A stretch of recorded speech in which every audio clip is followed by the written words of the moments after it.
Welcome, Scorpio. This is Regina from Pacific Tarot, getting ready to do your Gemini new moon reading. The new moon in Gemini occurs on Saturday in the evening on the west coast of the U.S. There are several significant outer planetary contacts.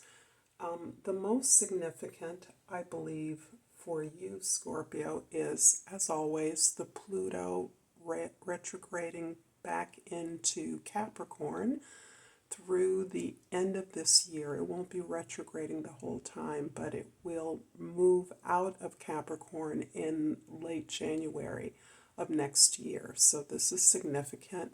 Also, Saturn is stationing retrograde in Pisces just hours ahead of the new moon on Saturday evening. So both of these planetary actions, along with a couple of others, are flavoring this soul cleansing new moon. So with that information, let's go ahead and get started with your overall energy.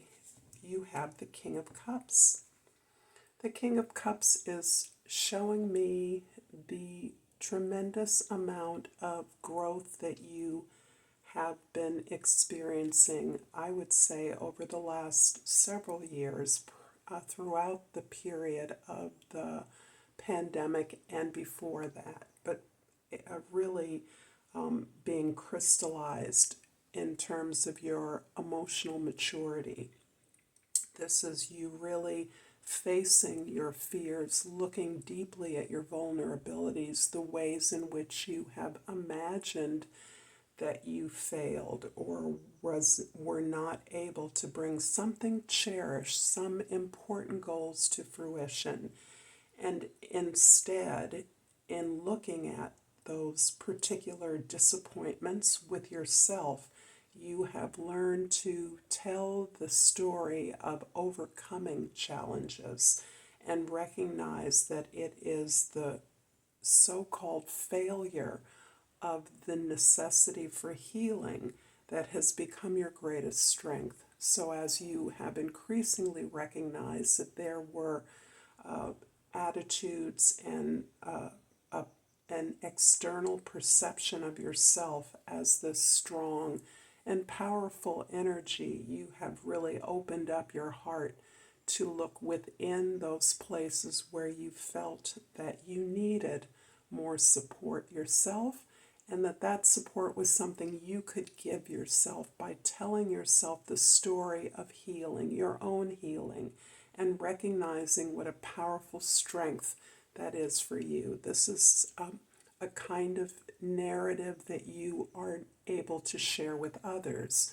You are able to disclose and support others in their need as you sense it, you identify it, and your ability to share this provides counsel, support, encouragement, and soothing to the difficulties, the challenges, the hurts that others have experienced similarly. In your 10th house, we have the Hanged Man. So there's a theme here. And as you are kind of acknowledging this period of emotional growth for you, a way that you're understanding and softening to this tremendous emotional power and depth that you have, and recognizing how incredibly porous that energy must be in order to be effective. The love that you are now learning to give yourself as you tell the story of your heartaches is really about you recognizing that you must shift the way you think about who you are and what your strengths are. And at this time, you are retreating, you are taking a pause, you are sacrificing the immediate actions and rewards that you may be pursuing in order to recognize this adjustment in ideas about your opportunities so that you can recognize the many opportunities that you have around you. And this is you understanding that your thinking creates your reality.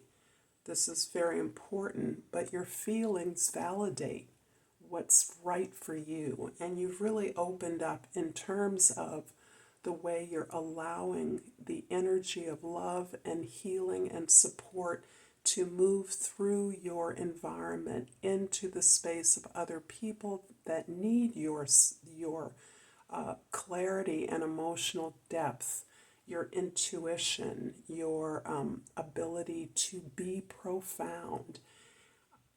This is something that you are learning how to share with others in a way that may be entirely unexpected. This is showing you a side of yourself, a side of your strength that you may not have been as in touch with in the past. In the first house, we have the Wheel of Fortune. Interesting, because as this shift is occurring within you, I believe that you are now, as a result of this adjustment in your perspective, recognizing opportunities around you, myriad opportunities. You're finding the world respond to you differently. And this is critical because you are not envisioning the world in this way that signals to you difficulty, challenge, hardship, having to use your powerful, intuitive, and emotional energies, your intellectual energies to combat, fight the world, struggle against adversity. But instead, you're finding that you're learning through a kind of opening up about what you have often seen as your greatest vulnerability. You are able to perceive opportunities, establish new connections, grow your relationships in a way that is new for you and that allows you to identify an opportunity that you can consistently build. Again, it feels very much like this is a change from your ordinarily challenging approach to your experiences in life in a way that is allowing you to soften your edges, to relax into the safety and security with which you can be in the world. In the fourth house, this is your foundation. And your foundation is often based on your, not only your home environment, but your past, your history, your family of origin. The Knight of Swords is highlighting your ability to detach yourself from your emotions. And this is showing me that the way you're telling this story, the way you're narrating your own experiences of who you are, is opening up, becoming more softer and more curious, less judgmental about yourself.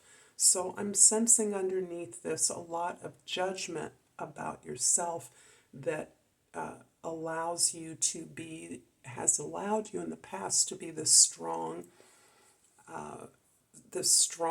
and powerful personality. And I see you really shifting that energy of strength to one of curiosity, one in which you allow your curiosity, your ability to research, to find out more information from individuals in situations, to negotiate in the absence of your assumptions, your prejudgments. You're recognizing that things are not as they had appeared to you in the past. And this is a result of your growth. You're really able to detach your feelings and judgments about things and really be curious, enter into conversations for the purpose of your enlightenment, pursuing the truth in a way that allows you to ask questions and listen to the response so that you can calibrate the value of the information and use it to establish these much more porous and open, emotionally supportive relationships. And I also see you in somehow, this is bolstering your creative abilities to write, document, record, have conversations, enter into some kind of discourse that is relevant to the goals that are important to you. In the seventh house, we have the Three of Cups. How interesting, because the Three of Cups is a little bit of an out picture of the way that your external relationships, your partnerships are now being enjoyed and celebrated by you.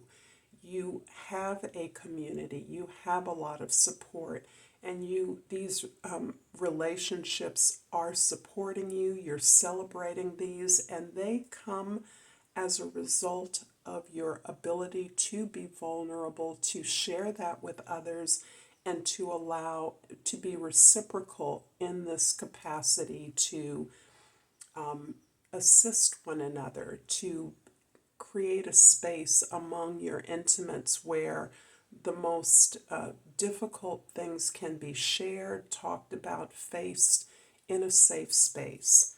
And at this point, you are celebrating that safe space you share with your intimates. You know who these intimates are. They may not necessarily be people that are around you all the time, but they are people that you share a particular connection and understanding with, and you are elevating this deep connection, this this place where people recognize your potential and allow you you allow them a space to articulate that as they do for you. So this processing of emotions, opening up of your heart, is occurring in a place that is safe, and that you recognize the value, the deep value of this community. I'm going to clarify the Wheel of Fortune in the first house with the Eight of Swords.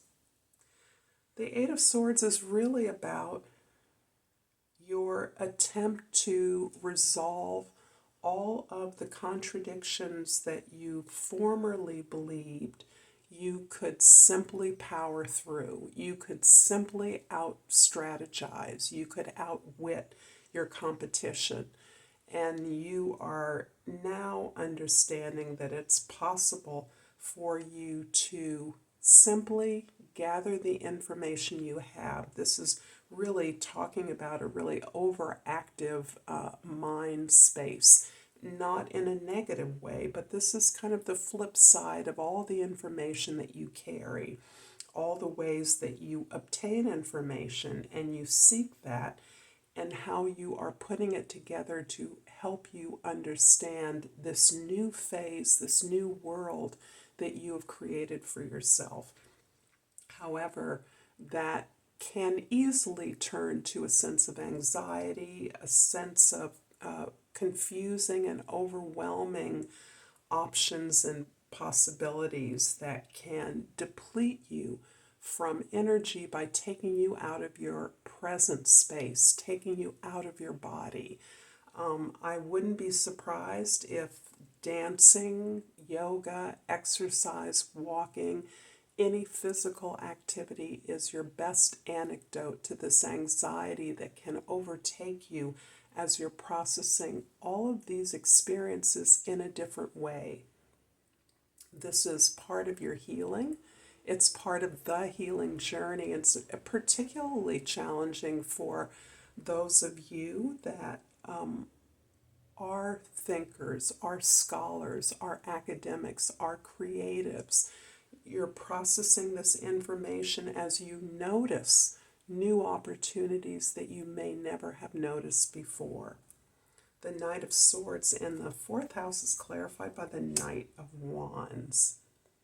I'm loving that you are allowing yourself to continue to explore, and what you're exploring intellectually, logically, rationally, consciously, you're also allowing that exploration to open up your sense of discovery about who you are and what your natural and innate gifts and talents are.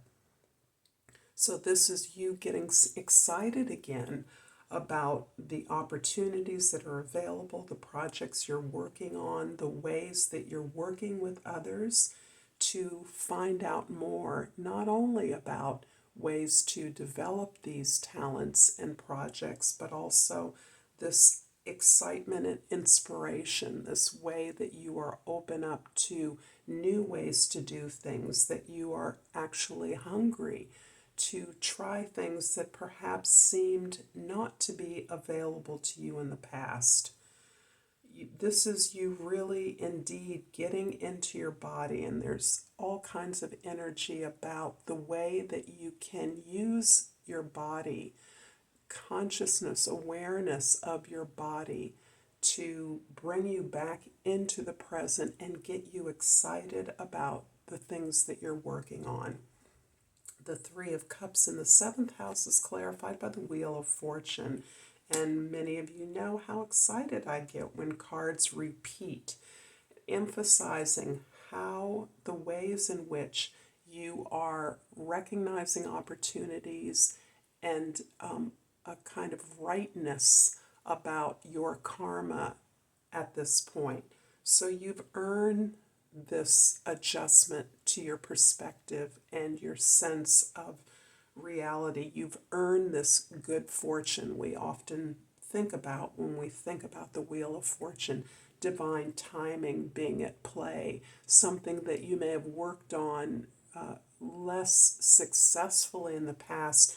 You now are grasping at an opportunity to develop this new idea, this new perspective, this new opportunity.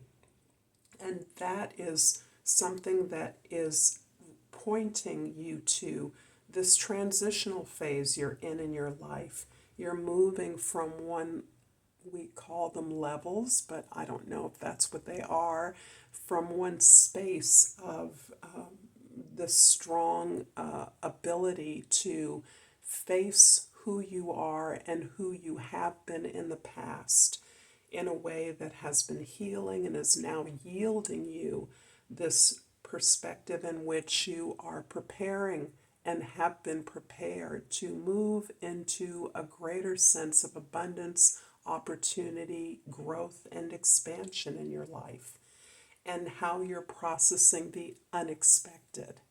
So for you, Scorpio, there's nothing unexpected about where you're at. As you know, anything that seems sudden on the surface is anchored in much healing, much cleansing, much soul work, much being truthful about who you are and who you have been.